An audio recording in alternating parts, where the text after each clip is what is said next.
আছো। দেখো আজকেও আমি ব্লগটা রান্নাঘর থেকে শুরু করেছি।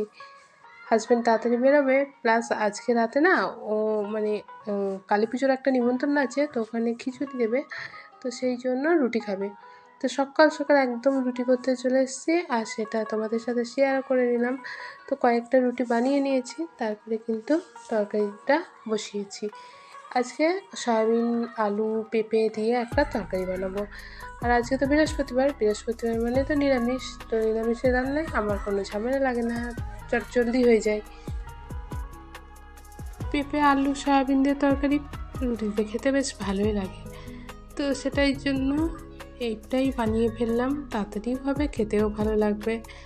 হাজব্যান্ড এসেই তারা, আর হাজব্যান্ডের তো গাছে বেগুন আর টমেটো দেখে মাথা খারাপ হয়ে গেছে।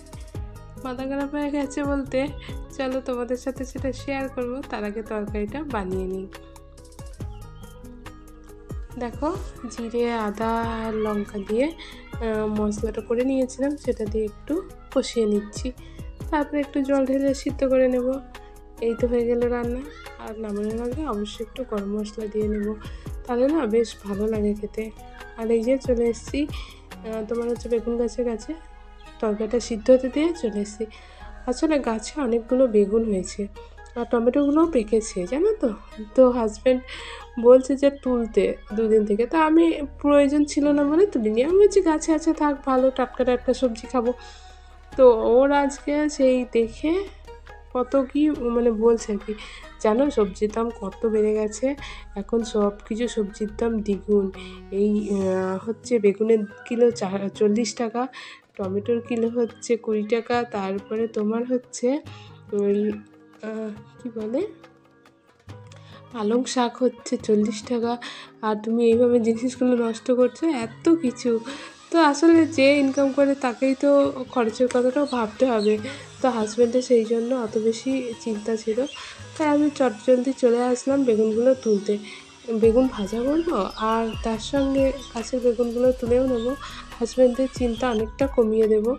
আর টমেটোগুলো দেখে আর মানে কি বলবো, এত সুন্দর লাগছে টমেটোগুলো দেখতে, কালারটা এত সুন্দর হয়েছে কি বলবো, এত মিষ্টি লাগছে। আমার তো খুব পছন্দ হয়েছে, ছোট্ট ছোট্ট টমেটো আর কালারটা একদম লাল, দেখে না মনটা খুব ভালো লাগলো আর কি। তো দেখো আমি কতগুলো তুলেছি, এই গাছটা থেকে কিন্তু 3টে তুললাম, খুব সুন্দর লাগছিল।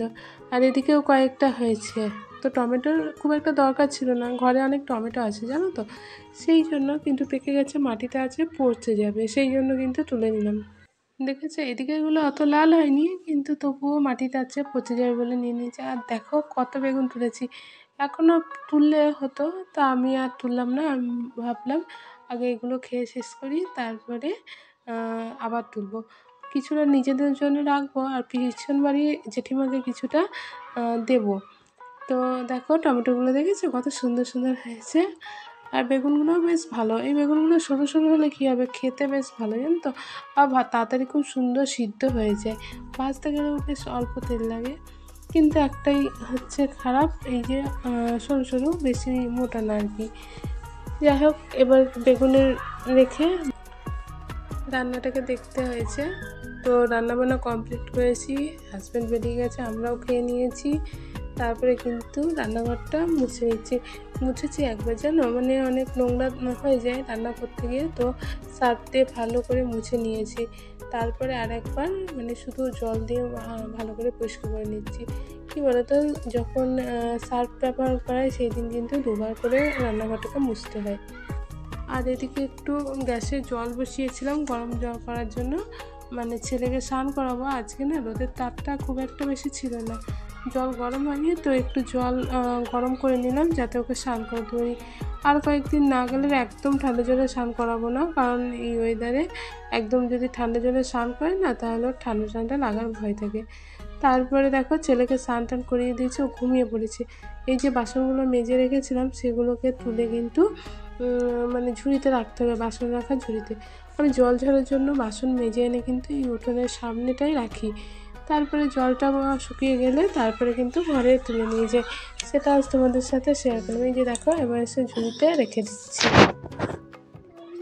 কি বলো তো, ঝুড়িতে সরাসরি রাখবে, ওই যে অন্য বাসনগুলো, শুকনো বাসনগুলোতেও জল পড়ে নোংরা হয়ে যাবে, সেই জন্য। তারপরে স্নান করার আগে উঠোনটা একটু ঝাড় দিয়ে নিচ্ছি সামনেটা। এখন তো পাতা ঝাড়ার সময়, এই যে দেখতে পাচ্ছ এই গাছগুলো থেকে একটু একটু পাতা পড়ে, তাই একটু উঠোনটা ঝাড় দিয়ে নিচ্ছি। এবার কিন্তু স্নান করতে যাব। এখন 12টা বেজে গেছে, জানো তো। এই যে সংসারে কাজ করতে করতে কতটা যে দেরি হয়ে যায় কি বলবো, একটার পর একটা করতে থাকি। আর যে কাপড়গুলো মেলেছি ওগুলোও শুকিয়ে গেছে, ওগুলোকেও কিন্তু তুলে নিতে হবে। তারপরে স্নান টান করে চলে এসেছি। ছেলে ঘুমাচ্ছে, দেখতে পাচ্ছ পাশে ঘুমাচ্ছে ও।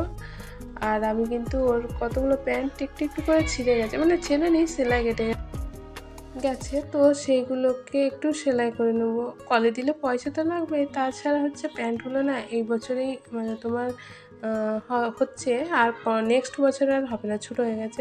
তো আমি ভাবলাম যে এই তো কয়েকদিন পরবে, কলে দিয়ে কী হবে, হাতে একটু একটু করে সেলাই করে দিই। তো সেই জন্য প্যান্টগুলো নিয়ে বসে পড়েছি। 2-3টে প্যান্ট আছে।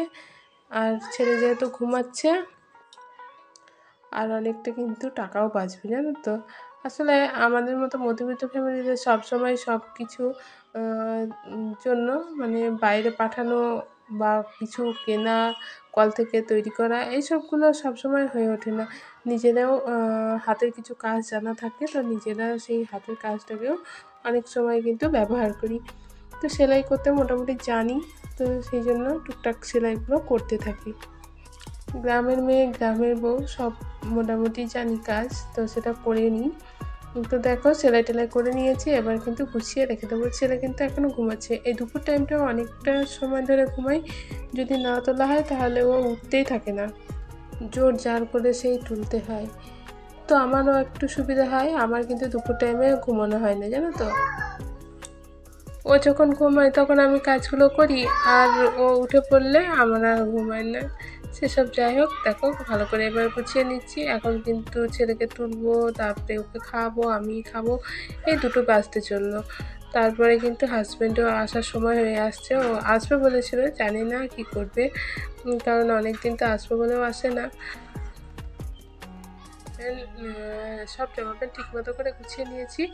এবার তোমার হচ্ছে শোকেসের মধ্যে রেখে দেবো, কারণ বাইরে রাখলে আবার সে উল্টুল করবে, আবার আমাকে গোছাতে হবে।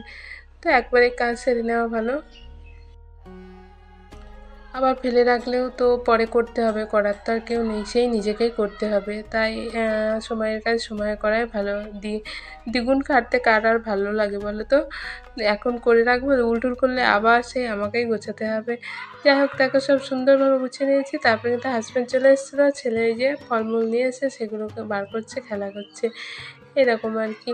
তো আমি সেটা একটু তোমাদের সাথে শেয়ার করে দিলাম। তো আজকের মতো ব্লগ এখানেই শেষ করলাম, আর কন্টিনিউ করলাম না। দেখা হবে নেক্সট ব্লগে। ততদিনের জন্য সবাই ভালো থেকো, সুস্থ থেকো, টাটা। আর আমার ছেলে এখন এই ফলমূল নিয়ে খেলা করছে, আমি এখন কেটে ওকে দেবো, দিয়েছি, দেবো না, দেওয়া হয়ে গেছে।